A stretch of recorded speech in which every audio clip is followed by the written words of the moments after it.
his students. Yeah. Given to him by his students and also by his master. Yeah. That he can fall back on. All Might is one of my favorite superhero characters. Mm-hmm. I think he's top 5. He's very good. Because, I mean, when he keeps saying, symbol of peace, and I'm a symbol, and I can do this type of thing, and that's it. That's what All Might is. But Toshinori will never stop. Never once thought he was going to lose. Ugh. I love the imagery of, like, his body's breaking and the thing is literally, like, pinning him up. Yeah. You know? Like, that's just his willpower. He knew that was going to happen and designed it into his suit to keep him standing. Yep. But I like that they flash back to being like, if you rely on tech too much, I've seen heroes lose it all because they relied too heavily on something. And it's like, what else are you going to do? But I love that it reflects back to like, oh my, can you be a hero without a quirk? Like, no. Well, and it's great too because it matters. It matters. Like, it doesn't matter if he beats him, but every bit of damage he does to him speeds the process. Yeah. Yeah. Every time he can take away so that he's regenerating faster or he's hopefully weaker by the time he gets to Deku. And that, like, now retroactively goes back and, like, everything Endeavor did to him mattered. Mm-hmm. Yeah. Yeah. Because it's, if he's rewinding exponentially faster, the more damage you do, the quicker he becomes younger. Right? Yeah, I just hope if Stain could get a cut and paralyze him for like, you know how like, it didn't last forever, but it lasts for a little bit. Oh yeah. You do that and you just start like cutting him up. Just 5 seconds. Just I mean, how much off. longer does All for One have, you think? Well, I don't know. I mean, he's getting younger and younger. I'm not sure what the normal timeline of his reversing is, and then I don't know how much to like take into consideration of damage reducing that. I love his thing where he's like, "What you're trash. This is nothing. Like I have plenty of time." And it's not true. You just can't. This guy is under your skin, and he has been, and he will stay there. And if he's dead and gone, and you're still around, he'll still be there. I mean, they're both so overconfident, right? Yeah. Like, All for One thinks that there's no danger here, and he has the time. And All Might is saying that I never once thought I was going to lose.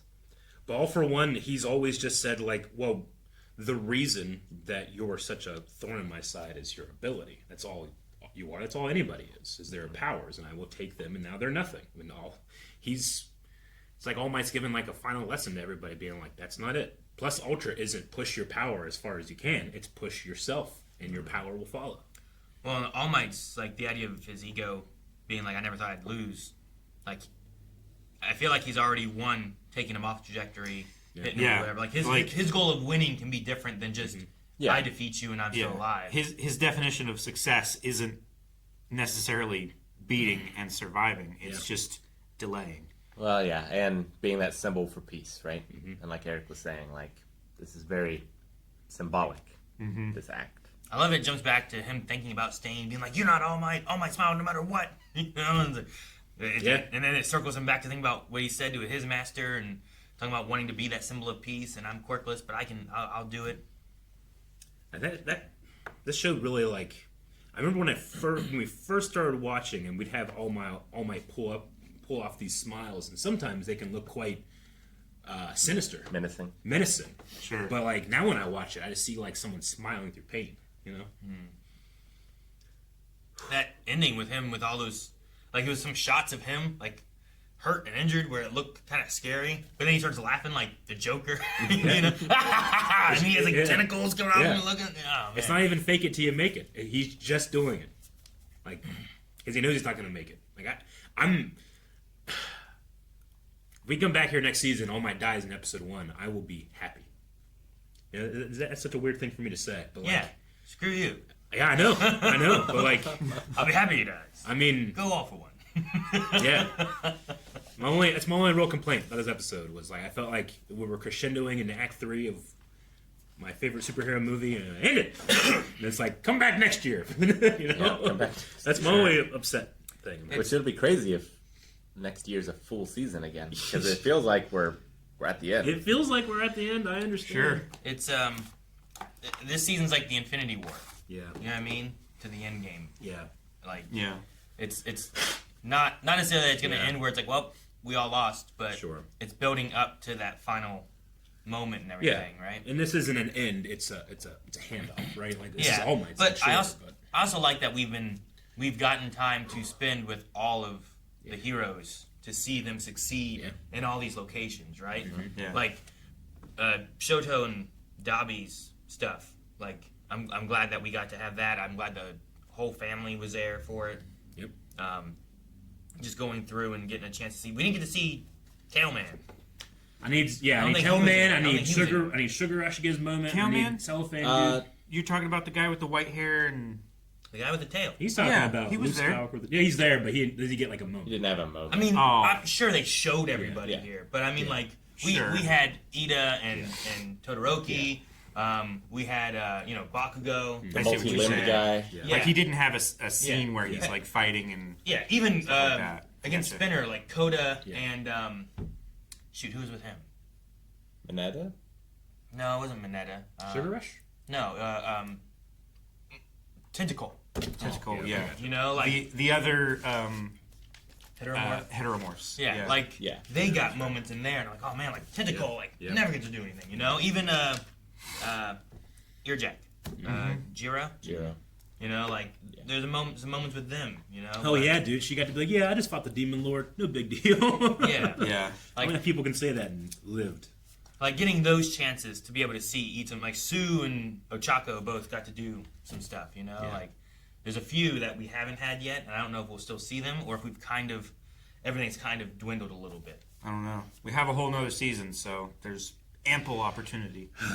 Well, I was trying to think of what fighting locations we still have left now, and I think now it feels like there's just All for One in Shigaraki. Yeah, that's what it feels like.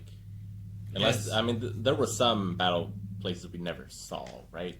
There's some that we never went to, I don't think. There were 8 of them. There was like the beach area. There was Giganta. There was Gunga. That was the hospital. There was the hospital, yeah. There was the coffin.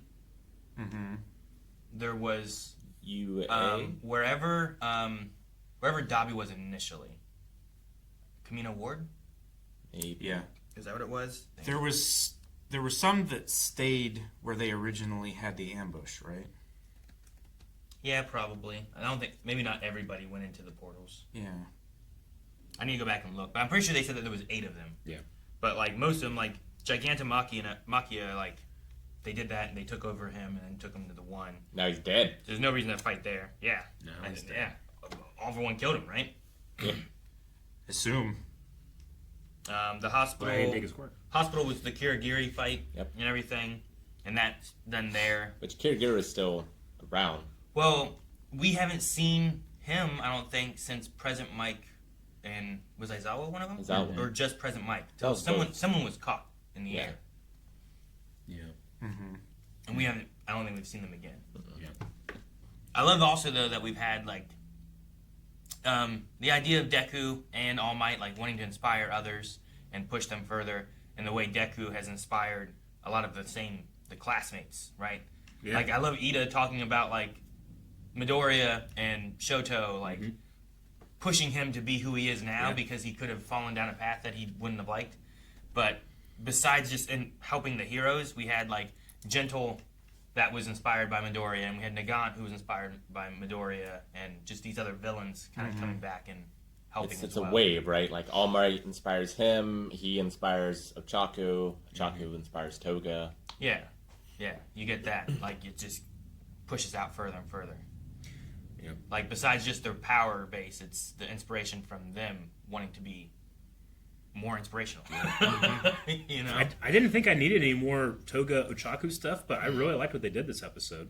It's a really good idea Yeah. of her Yeah. being able to, like, To she is the other people's blood. Yeah. So I can just give it to you. Like, Now, I worry that if she dies, that quirk stops and the blood turns back, and then Ochako dies a terrible death. oh no. Well, I don't think it's the same, though, Just of, turns like, to sludge. when she makes a clone, as it is, like, that was the Twice thing. Like, I think giving her own, it is her, so I don't think it is, like, turn weird, and, you know, how she, like, the outside goes away and it splatters that white Yeah. junk or something like that. I don't